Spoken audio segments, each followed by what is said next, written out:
Assalamualaikum warahmatullahi wabarakatuh. Yang terhormat Bapak Dr. Andes Teddy Rusman MSI selaku dosen pembimbing 1, yang terhormat Bapak Dr. Andes Wen Rizal MSI selaku dosen pembimbing 2, yang terhormat Ibu Rahmadianti Putri SIMPD selaku dosen pembahas.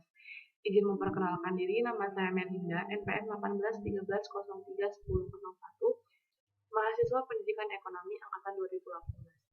Di sini, izinkanlah saya menyeminarkan hasil proposal penelitian saya yang berjudul Pengaruh Kualitas Informasi, Kemudahan Penggunaan Aplikasi, Harga dan Kualitas Produk terhadap keputusan pembelian secara online melalui kepuasan konsumen e-commerce Lazada di masa pandemi COVID-19 di kalangan mahasiswa Pendidikan Ekonomi Universitas Lampung.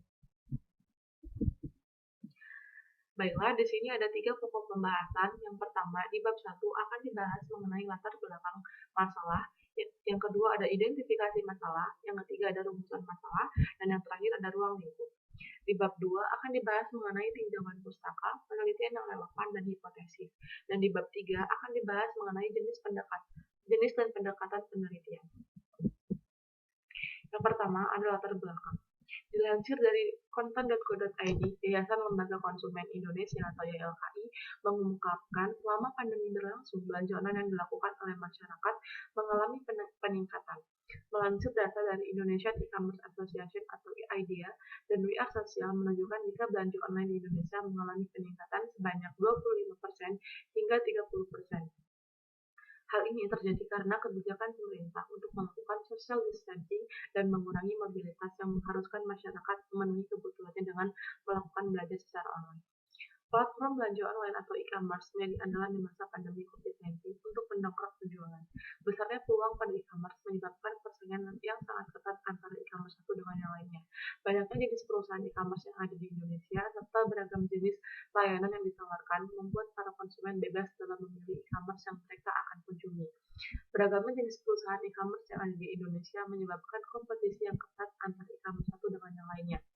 Jenis e-commerce yang terkenal di Indonesia salah satunya yaitu eShopee, OLX.co.id, Blibli.com, JD.id, Lazada.co.id, Tokopedia, dan Zalora, dan masih banyak lagi yang lainnya. Salah satu situs e-commerce jual beli yang cukup populer belakangan ini yaitu Lazada.co.id. Lazada merupakan salah satu e-commerce yang menduduki peringkat keempat sebagai e-commerce terbaik di Indonesia dilansir dari Similarweb.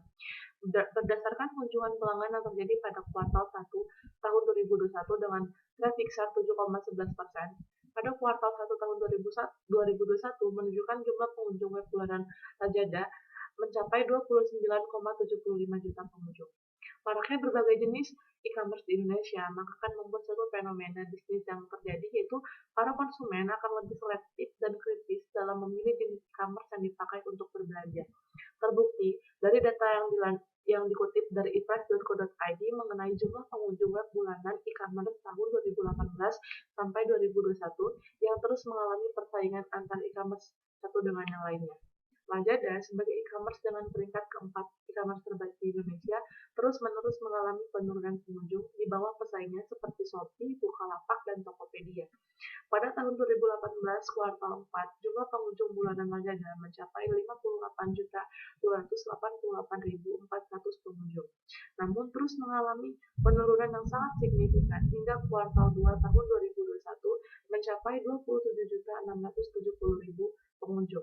Jika dilihat dari jumlah pengunjung yang terus-menerus menurun, menandakan bahwa penilaian masyarakat terhadap Lazada mengalami penurunan yang dapat berdampak pada keputusan pembelian secara online melalui situs Lazada.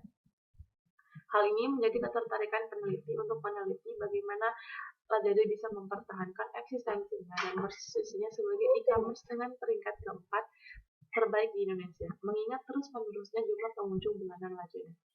Upaya demi upaya terus dilakukan oleh Lazada dalam memenuhi kepuasan konsumen dengan memberikan kemudahan-kemudahan bertransaksi untuk konsumennya. Hal ini juga didukung oleh data empiris yang didapatkan melalui penelitian pendahuluan kepada 42 mahasiswa pendidikan ekonomi yang merupakan konsumen Lazada. Ada sebanyak 84% mahasiswa menyatakan Lazada memberikan kemudahan-kemudahan dalam bertransaksi, misalnya transaksi pembayaran. Lazada memiliki beragam jenis metode pembayaran, salah satunya yaitu metode yang sangat digemari oleh masyarakat sekarang yaitu cash on delivery atau COD. Namun hal tersebut belum mampu menjadikan Lazada sebagai e-commerce nomor 1 di Indonesia dan belum mampu mempertahankan jumlah pengunjungnya. Selain itu, salah satu faktor yang menyebabkan rendahnya keputusan pembelian melalui e-commerce Lazada dan rendahnya kepuasan konsumen terhadap e-commerce Lazada adalah dengan beredarnya kasus-kasus yang terjadi pada konsumen Lazada yang dilansir dari berbagai sumber berita seperti Detiknet, Detik News, Kompasiana, Media Konsumen, dan CNN Indonesia. Banyak keluhan-keluhan dan masalah-masalah yang terjadi pada Lazada, mulai dari pengiriman yang lama, penipuan produk, orderan fiktif, dan ketidaksesuaian produk yang diterima. Hal ini tentu saja akan menimbulkan adanya sikap ketidakpuasan konsumen dengan kualitas pelayanan yang diberikan oleh Lazada. Hal ini didukung juga dengan data empiris yang saya dapatkan melalui penelitian pendahuluan kepada 42 mahasiswa pendidikan ekonomi yang merupakan konsumen e-commerce Lazada. Ada sebanyak 57,1 mahasiswa responden menyatakan bahwa rendahnya informasi yang diberikan oleh e-commerce Lazada sehingga sering mendapatkan pesanan yang tidak sesuai. Selain itu, sebanyak 57,8% mahasiswa responden menyatakan bahwa produk yang dibeli secara online sering terdapat kecacatan atau produk yang dipesan tidak sesuai dengan yang terdapat di katalog produk. Hal ini tentu saja akan menimbulkan adanya sikap ketidakpuasan konsumen dengan kualitas pelayanan yang diberikan oleh Lazada. Sebagai konsumen, tentunya mengharapkan pelayanan yang baik dalam proses belanja online. Ketika terjadi permasalahan seperti penipuan produk, hal itu tentu saja akan membuat konsumen tidak puas dalam berbelanja menggunakan situs Lazada. Karena konsumen akan merasa puas terhadap pelayanan yang diberikan perusahaan jika konsumen merasakan kualitas pelayanan sesuai dengan harapan. Dari paparan yang telah saya paparkan, di sini saya tertarik melakukan penelitian dengan judul pengaruh kualitas informasi, kemudahan penggunaan aplikasi, harga dan kualitas produk terhadap keputusan pembelian secara online melalui kepuasan konsumen e-commerce Lazada di masa pandemi COVID-19 di kalangan mahasiswa pendidikan ekonomi Universitas Lazada. Selanjutnya ada identifikasi masalah. Yang pertama, banyaknya pesaing situs belanja online di Indonesia menyebabkan konsumen mudah beralih. Yang kedua, Lazada menjadi e-commerce yang paling banyak dikunjungi, namun rating yang diperoleh Lazada masih di bawah e-commerce yang lain. Hal ini mengidentifikasikan bahwa Lazada masih kurang mampu memberikan kepuasan kepada konsumen. Yang ketiga, rendahnya keputusan pembelian secara online terbukti dengan mahasiswa lebih senang berbelanja secara langsung ke toko. Yang keempat, rendahnya kepuasan konsumen karena adanya pesanan produk yang tidak tepat dan tidak sesuai dengan harapan. Yang kelima, rendahnya kualitas informasi yang diberikan oleh pihak e-commerce terbukti dengan adanya produk yang diterima konsumen tidak sesuai dengan yang tertera di katalog produk. Yang keenam, banyak mahasiswa yang melakukan pembelian secara online karena adanya variasi harga dan promosi, namun tidak didasarkan pada kualitas produk. Yang terakhir, itu rendahnya kualitas produk karena adanya produk yang diterima dalam keadaan cacat atau bermasalah. Selanjutnya ada rumusan masalah. Yang pertama, apakah ada pengaruh kualitas informasi, kemudahan penggunaan aplikasi, harga dan kualitas produk terhadap kepuasan konsumen? Yang kedua, apakah ada pengaruh langsung kualitas informasi, kemudahan penggunaan aplikasi, harga dan kualitas produk terhadap keputusan pembelian konsumen? Yang ketiga, apakah ada hubungan kualitas informasi dengan kemudahan penggunaan aplikasi, kualitas informasi dengan harga, kualitas informasi dengan kualitas produk, kemudahan penggunaan aplikasi dengan harga, kemudahan penggunaan aplikasi dengan kualitas produk, dan harga dengan kualitas produk? Yang keempat, apakah ada pengaruh tidak langsung kualitas informasi, kemudahan penggunaan aplikasi, harga dan kualitas produk terhadap keputusan pembelian melalui kepuasan konsumen? Yang kelima, apakah ada pengaruh langsung kepuasan konsumen terhadap keputusan pembelian? Yang keenam, apakah ada pengaruh simultan kualitas informasi, kemudahan penggunaan aplikasi, harga dan kualitas produk terhadap keputusan pembelian? Yang ketujuh, apakah ada pengaruh simultan kualitas informasi, kemudahan penggunaan aplikasi, harga dan kualitas produk terhadap keputusan pembelian secara bersama-sama terhadap keputusan konsumen? Selanjutnya ada ruang lingkup penelitian. Yang pertama ada objek penelitian. Objek penelitian di sini yaitu ada kualitas informasi sebagai X1, kemudian penggunaan aplikasi sebagai X2, harga sebagai X3, kualitas produk sebagai X4, kepuasan konsumen sebagai Y, dan keputusan pembelian sebagai Z. Subjek penelitian. Subjek penelitian pada penelitian ini yaitu mahasiswa aktif pendidikan ekonomi yang melakukan pembelian di e-commerce Lazada. Selanjutnya ada tempat penelitian, yaitu di program studi pendidikan ekonomi Universitas Lampung. Disiplin ilmu penelitian ini menggunakan disiplin ilmu ekonomi, khususnya manajemen pemasaran. Yang terakhir ada tahun penelitian pada tahun 2021 sampai 2022. Selanjutnya, di bab 2 akan dibahas yang pertama yaitu tinjauan pustaka. Yang pertama ada manajemen pemasaran. Menurut Kotler dan Keller, bahwa pemasaran adalah proses di mana perusahaan menciptakan nilai bagi konsumen dan membangun hubungan yang kuat dengan konsumen dengan tujuan untuk menangkap nilai dari konsumen sebagai imbalan. Yang kedua ada keputusan pembelian. Menurut Setiadi dalam Mawe, keputusan pembelian konsumen adalah proses pengintegrasian yang mengkombinasikan pengetahuan untuk mengevaluasi dua atau lebih perilaku alternatif dan memilih salah satu di antaranya. Selanjutnya ada kepuasan konsumen. Menurut Philip Kotler dan Kevin Keller, yang dikutip dari buku manajemen pemasaran, mengatakan bahwa kepuasan konsumen adalah perasaan senang atau kecewa seseorang yang muncul setelah membandingkan hasil yang diperkirakan terhadap hasil yang diharapkan. Selanjutnya, ada kualitas informasi. Menurut Jogianto dalam Diwananda Wiratama, kualitas informasi adalah data yang diolah menjadi bentuk yang lebih berguna bagi penerimanya. Selanjutnya, ada kemudahan penggunaan aplikasi. Menurut Suci dan Walter dalam Kigongo, kemudahan penggunaan aplikasi adalah sebuah sistem yang dinilai mudah digunakan secara otomatis akan mempengaruhi perilaku seseorang untuk menggunakannya. Yang selanjutnya ada harga. Menurut Pait dan Abu, harga sangat mempengaruhi pelanggan dalam membeli sebuah produk. Dalam membeli suatu produk, konsumen bersedia membayar lebih untuk sebuah produk jika mereka percaya produk yang dibeli sepadan dengan nilai yang mereka peroleh dari produk. Yang terakhir ada kualitas produk. Kualitas produk menurut Kotler dan Keller mendefinisikan kualitas produk adalah sesuatu yang dapat ditawarkan kepada konsumen untuk memuaskan suatu keinginan atau kebutuhan para konsumen. Selanjutnya ada penelitian yang relevan.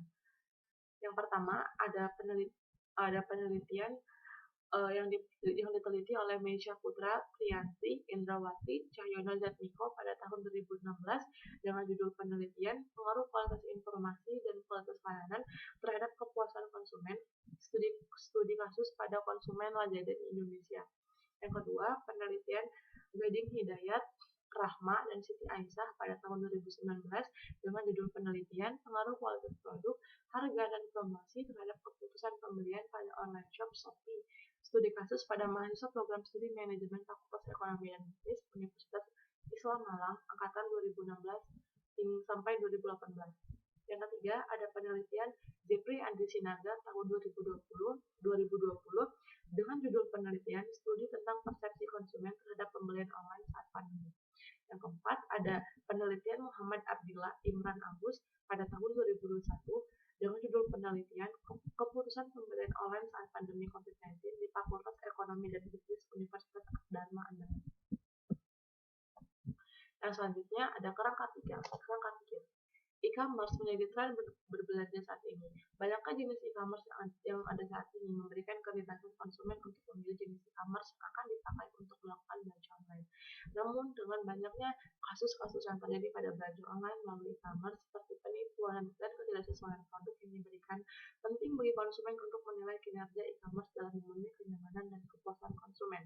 Kepuasan konsumen tidak tercipta begitu saja. Konsumen terlebih dahulu melakukan keputusan pembelian terhadap produk yang dipilihnya, dan perasaan puas timbul ketika konsumen menerima produk yang dibelinya. Hal ini merupakan tugas perusahaan untuk memenuhi kepuasan konsumen agar konsumen merasa puas dan melakukan keputusan pembelian kepada e-commerce-nya. Salah satu yang harus dilakukan oleh perusahaan untuk memenuhi kepuasan konsumen itu memberikan kemudahan dalam bertransaksi, memberikan harga yang sangat bervariasi, memberikan kualitas produk yang baik, dan memberikan kualitas informasi mengenai produk dengan baik. Nah, sama halnya dengan kepuasan konsumen, keputusan pembelian juga terjadi melalui proses hingga terjadinya keputusan pembelian. Berdasarkan penelitian terdahulu, faktor-faktor yang mempengaruhi keputusan pembelian yaitu kualitas informasi, kemudahan penggunaan aplikasi, harga, dan kualitas produk yang diberikan kepada konsumen. Berdasarkan landasan teori yang telah saya paparkan, maka dapat digambarkan kerangka pikir sebagai berikut ini. Nah, di sini ada kualitas informasi sebagai X1 yang dapat mempengaruhi kepuasan konsumen dan keputusan pembelian. Begitupun dengan kemudahan penggunaan aplikasi akan mempengaruhi kepuasan konsumen dan keputusan pembelian. harga sebagai X3 akan mempengaruhi kepuasan konsumen dan keputusan pembelian, dan kultus produk sebagai X4 akan mempengaruhi kepuasan konsumen dan keputusan pembelian. Selanjutnya ada hipotesis penelitian. Yang pertama, ada pengaruh kualitas informasi, kemudahan penggunaan aplikasi, harga dan kualitas produk terhadap kepuasan konsumen. Yang kedua, ada pengaruh langsung kualitas informasi, kemudahan penggunaan aplikasi, harga dan kualitas produk terhadap keputusan pembelian konsumen. Yang ketiga, ada hubungan kualitas informasi dengan kemudahan penggunaan aplikasi, kualitas informasi dengan harga, kualitas informasi dengan kualitas produk, kemudahan penggunaan aplikasi dengan harga, kemudahan penggunaan aplikasi dengan kualitas produk, harga dengan kualitas produk. Yang keempat, ada pengaruh tidak langsung kualitas informasi, kemudahan penggunaan aplikasi, harga dan kualitas produk terhadap keputusan pembelian melalui kepuasan konsumen. Yang kelima, ada pengaruh langsung kepuasan konsumen terhadap keputusan pembelian. Yang keenam, ada pengaruh simultan kualitas informasi, kemudahan penggunaan aplikasi, harga dan kualitas produk terhadap keputusan pembelian. Dan yang terakhir, ada pengaruh simultan kualitas informasi, kemudahan penggunaan aplikasi, harga, kualitas produk, dan keputusan pembelian secara bersama-sama terhadap kepuasan konsumen.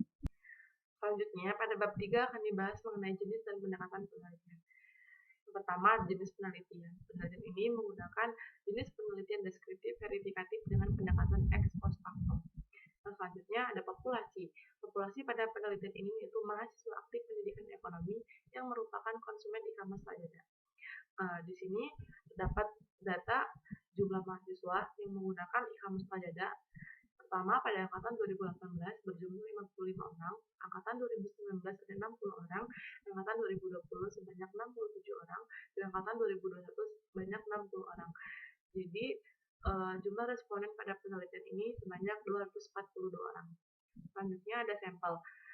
Dalam penelitian ini, sampel dihitung menggunakan rumus Tayamane sehingga diperoleh sampel pada penelitian ini sebanyak 71 orang. Selanjutnya ada variabel penelitian. Pertama ada variabel independen atau variabel bebas. Di sini ada kualitas informasi sebagai X1, kemudian penggunaan aplikasi sebagai X2, harga sebagai X3 dan kualitas produk sebagai X4. Selanjutnya ada variabel dependen atau variabel terikat, yaitu ada keputusan pembelian sebagai Y. Dan yang terakhir ada variabel intervening, yaitu kepuasan konsumen sebagai Z. Selanjutnya ada teknik pengambilan data. Itu di sini ada observasi, kuesioner atau angket, dan dokumentasi. Selanjutnya ada uji persyaratan instrumen. Di sini ada uji validitas menggunakan korelasi produk momen dan uji reliabilitas menggunakan alpha Flammage. Selanjutnya ada uji persyaratan analisis, yaitu menggunakan uji normalitas dengan Kolmogorov grup Smirnov dan uji homogenitas menggunakan Levin statistik. Selanjutnya ada uji asumsi klasik. Di sini ada uji linearitas garis regresi dengan menggunakan Ramsey test, ada uji multikolonialitas menggunakan produk momen, uji autokorelasi menggunakan Durbin-Watson, dan uji heteroskedasitas menggunakan rank korelasi Spearman. Dan yang terakhir ada pengujian hipotesis. Hipotesis di sini menggunakan analisis jalur PET atau PET analisis. Nah, dalam penelitian ini analisis data yang digunakan yaitu uji regresi linear dengan analisis jalur PET. Penulis menggunakan analisis jalur PET karena untuk mengetahui hubungan sebab akibat dengan tujuan menerangkan pengaruh langsung atau tidak langsung variabel independen dengan variabel dependen. Menurut Sugiono, analisis jalur adalah bagian dari model regresi yang dapat digunakan untuk menganalisis hubungan sebab akibat antara satu variabel dengan variabel lainnya. Analisis jalur ini digunakan dengan menggunakan korelasi, regresi, dan jalur sehingga dapat diketahui untuk sampai pada variabel intervening. Sekian presentasi proposal saya. Kurang lebihnya saya mohon maaf. Wassalamualaikum warahmatullahi wabarakatuh.